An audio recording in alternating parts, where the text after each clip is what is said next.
Hello there, my name is Probably Dropless, and this is my Clue Scroll Locked Iron Man. In this series, I must first complete clue scrolls in order to roll all of the sweetest drop tables RuneScape has to offer. For each clue scroll that I complete, I'll be given points, and these points will be used to roll those tables. Join me as I seek to unlock all of the best gear in-game. This is Scrolls for Rolls. Welcome everybody to the 7th installment of Scrolls for Rolls. As you can see, I have been hard at work. I have 90 caskets ready to open, but before we get to that, as always, I just want to thank each and every one of you for watching. My expectations 1 month into the channel have been more than met, and I couldn't be more appreciative. If you don't mind taking just a few seconds to continue helping the channel grow, leave a like, subscribe to the channel, let me know what you think. It really does help. Alright, let's open some caskets. All we need is the trim monk's robe top for the beginner's collection log, and then I'll probably retire opening the beginners on video because honestly they just give a ton of junk and they just eat up time.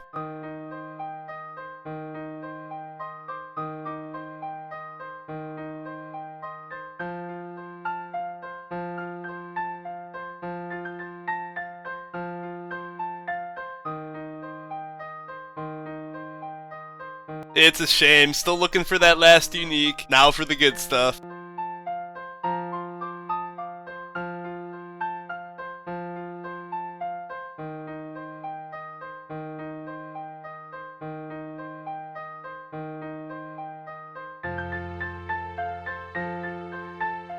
A master clue, huh?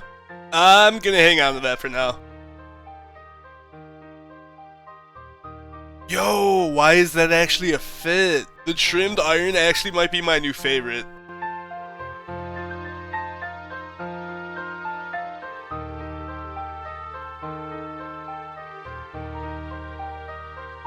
Damn, actually the iron G is pretty sweet too. Nardal teleports too, those are helpful.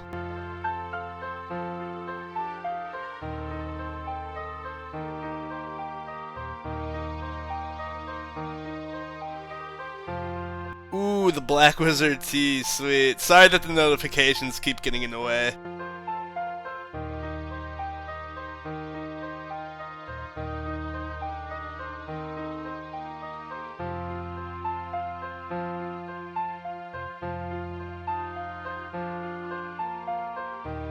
Ooh, the trim bronze. I actually kind of like that too.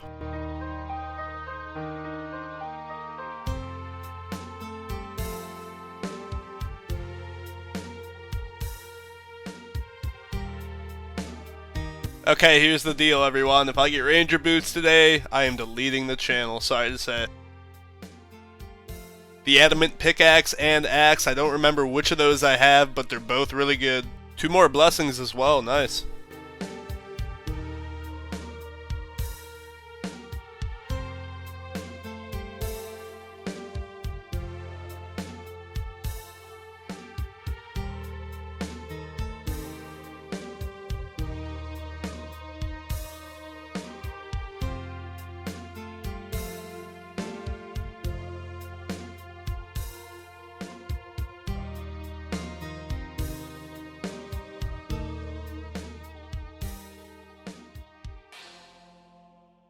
A quick look through the collection log, really liking where we are at with our collection. Hopefully with the next opening, we will start completing some of these sets. There's obviously a few rare items I would still like from medium caskets, but they will come with time. Overall, super happy.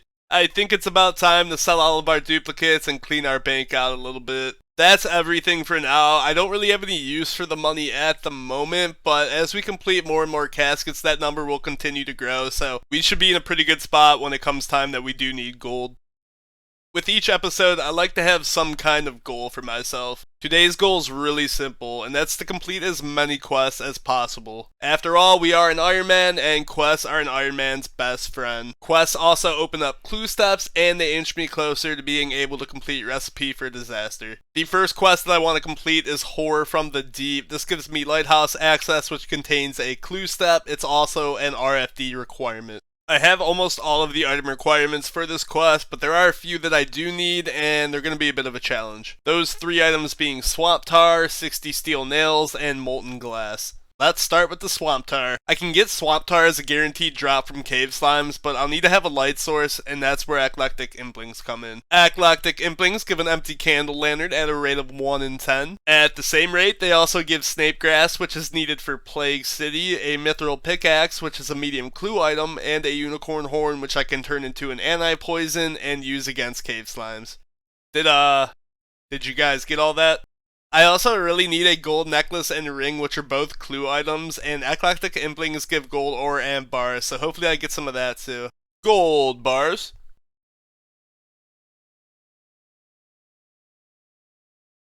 There's the anti-poison. We should have all the other ingredients. And we got the big one, the empty candle lantern. I really would like Snape Grass and the Myth Pickaxe, so I'm just going to keep opening all these.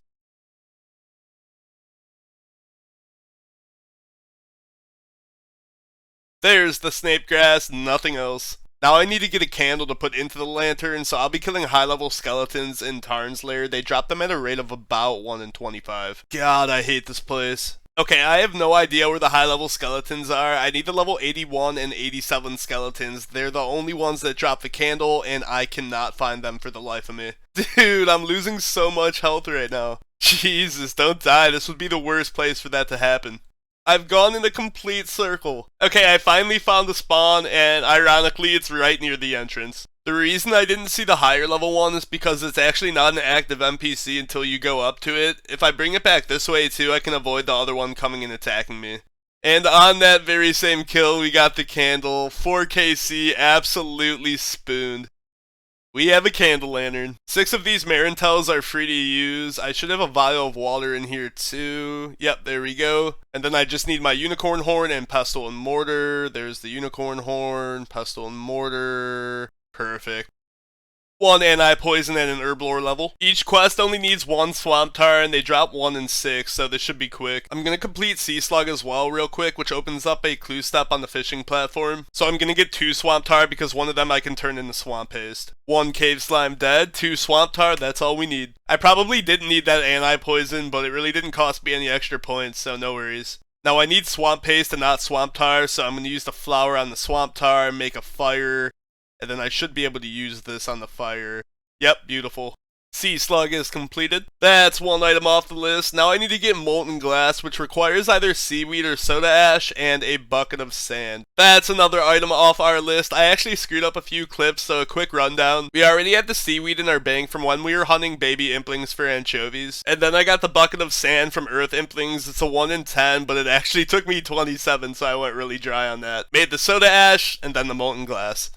The last thing I need to do is get 60 steel nails, which I planned on getting from young implings, but you only get 5 at a time and at a rate of 1 in 10. Instead, I want to get 34 smithing and just make them myself. I should, in air quotes, be able to get most of the XP through questing as long as my RNG is good. The first quest I want to start with is Elemental Workshop 1. I have just about everything to complete that quest, minus 1 leather and 4 coal. I'll also need 8 coal to make the steel nails, as well as another 8 for Elemental Workshop 2, which I plan to do once I get 30 smithing. There's actually a lot of options for coal, but I think it's time that we go to Wintertodt. It's pretty likely I'll get coal as a reward, and I'll get plenty of other rewards that'll help me as I progress. Of course, to do Wintertodt, you need 50 fire making. I'm already at 36, so it shouldn't take long. I am getting crashed like crazy here. This place is so crowded. I need to go somewhere else. The teak trees on the Isle of Souls are actually a much better place anyway. I should have just come here in the first place. I really don't know why more people don't.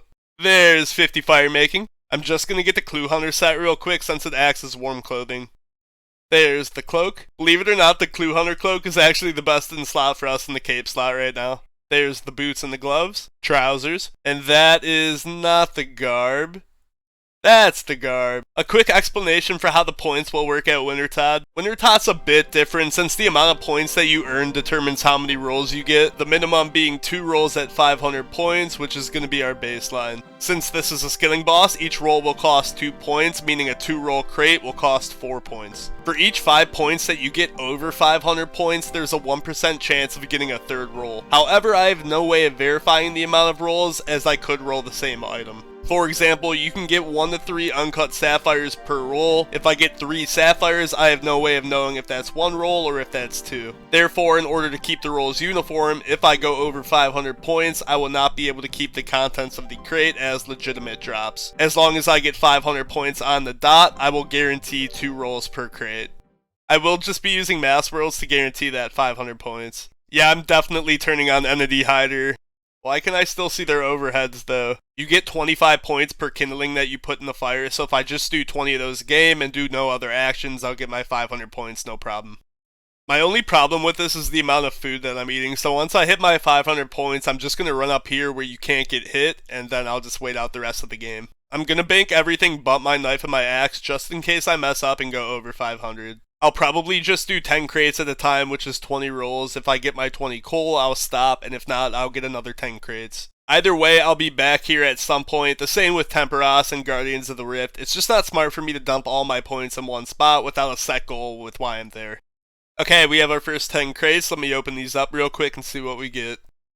So, kind of mixed feelings on that. I'm kind of annoyed that we hit the ore table twice and didn't get any coal. We did, however, get 20k, which money's always nice. We also got raw sharks, which can be used for Fremnik trials. Seeds are also always nice, and then we got the Wintertodt too, which is pretty cool. Before anyone mentions it, I do know that 1,000 points exactly would give me a guaranteed 3 drops, but 1,000 points is hard on Mass Worlds, especially with my levels, so it's not even worth going for. If I ever did end up going for more rolls, it would just cost an additional 2 points per roll. 10 more crates, wish me luck.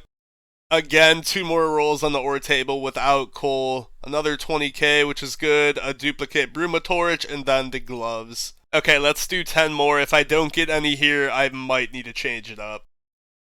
A whole lot of junk, to be honest with you. The seeds are good, I guess. We also got the Pyromancer garb, but other than that, kind of shit. I'm going to put Elemental Workshop on the side for now and just focus on making the steel nails themselves, which means I will need 8 coal in total. As I said before, there's actually a lot of options for coals, but I think given my current situation, the level 130 bandits in the bandit camp in the wilderness are my best bet. They drop 5 at a rate of 1 in 21.33, and the bandit camp is a relatively low traffic area in the wilderness. I can take minimum gear using magic, and I'm sure I'll be able to figure out a safe spot. I should also be able to tele quite easily if needed. This is my extremely low tier magic setup that I'm bringing. I only brought 200 chaos runes because I'm not sure how many casts I'm gonna need. I also don't want to risk too many of my good runes. I'm gonna see how it goes. I know they have decent HP, so I'll probably only get a few kills per trip, but that's okay. Now I'm hoping I can just safe spot across the lava here. I think it's close enough that I can. I'm gonna try that. If not, I'll find another spot. So far, so good. Oh, that's absolutely beautiful. I'm also going to flick Mystic Lore just to maximize my runes. I moved to the other side. The east side was kind of tripping me out because there is a lot of traffic. I am running through a lot of runes quickly though, but I think even with strike spells, I'll be okay. Oh, that's a cool drop. Only 4kc, that's so hype. It's kind of weird that they're not noted though. I forgot about my looting bag that I got. I don't want to eat any food unnecessarily. I ran out of chaos runes. I only got 6 kills with the 200 chaos runes that I brought, so the 300 I have here will likely only get me another 10 kills. And once I run out of these, I'll gear up for strike spells. Keep in mind that I'll also have to save some runes for Horror from the Deep. The problem with these NPCs are they just have so much HP. No fucking way. 8kc, are you joking? The likelihood of me blowing through all of my runes and getting no drops there was so high. I'm very glad I held it out. I want to complete Sleeping Giants real quick to help push me towards 34 smithing. I do need some regular wool, which cannot be obtained as a drop. Sleeping Giants completed, 28 smithing. There aren't really any other quests that I'm ready to do right now. Knight's Sword would be nice, but there's some complications with the red berry pie, which I'll cover in a different video. I'm only about 10k XP away, so I'm just gonna mine a bunch of iron and make arrowheads. It'll be good for fletching XP as well. And just like magic, there is 34 smithing. 4 steel bars, and this should be 60 steel nails. We have one last requirement for Horrors from the Deep. It's actually an extremely easy one, and one that I am very good at. Getting drunk.